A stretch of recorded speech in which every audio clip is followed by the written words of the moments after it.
Good day, Sir Jeff. I am Shanea Elongot from UANC. I am here to explain the Venn diagram. So here's the question. Solve the following question involving cells and draw a Venn diagram. The main question is 140 students enrolled in first sem. So proceed to the video.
Which is 140 minus 146.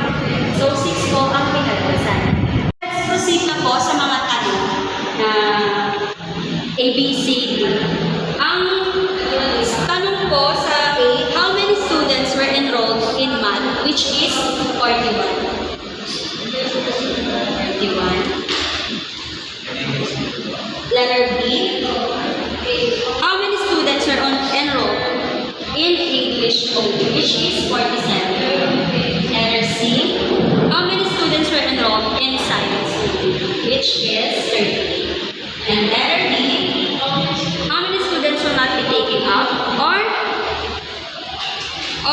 the three we're taking up the three subjects.